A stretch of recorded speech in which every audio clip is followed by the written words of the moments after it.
और सीधे पहले सुप्रीम कोर्ट चल रहे हैं, जहां से फैसला आया है कि ग्रेटर नोएडा में कोई जमीन किसानों को वापस नहीं दी जाएगी और खासतौर से नोएडा एक्सटेंशन में भी तकरीबन 30,000 फ्लैट्स यहां पर बन रहे हैं। तो फ्लैट धारकों को राहत है, लेकिन क्या कह रहे हैं किसानों ने आत्महत्या की है, किसानों को गोली मारी गई है और आज स्थिति ये है कि ऐसी स्थिति ही जो दोबारा पैदा होने वाली है। किसान इसमें आंदोलन करेंगे और बड़ी बेंच में अपील करेंगे। प्रधान जी, अरबों रुपए का मुआवजा किसानों ने लिया हुआ है। यही जब बात सुप्रीम कोर्ट के सामने आई तो सुप्रीम कोर्ट ने नहीं माना। नहीं, ऐसे उन्होंने पहले मुआवजा ले लिया, अब मांग कर रहे हैं कि लैंड एक्विजिशन का। लेकिन ऐसे कई गांव हैं जिनकी जमीन किसान खेती कर रहे हैं, जिन पे किसान खेती कर रहे हैं।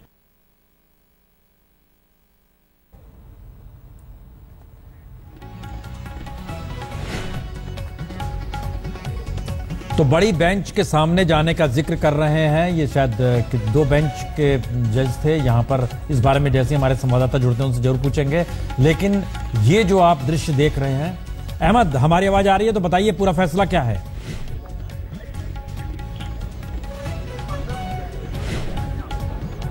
अहमद, हमारी आवाज अब तक आ रही है?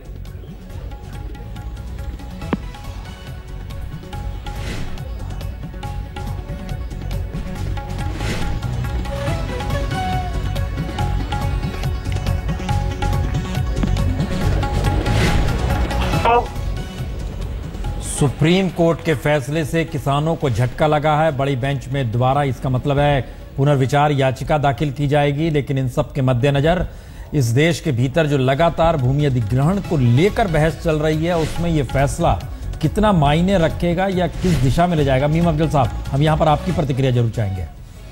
सुप्रीम कोर्ट का फैसला आया तो मैं समझता हूं कि इस पर तो कुछ भी नहीं कहा जा सकता, लेकिन ये मैसेज ज़रूर गया है कि किसानों का जो मूवमेंट ख़ास तौर पर नोएडा को लेकर के चल रहा था, उसके लिए एक झटका है ही। और अभी बड़ी बेंच में जाने की बात हुई है।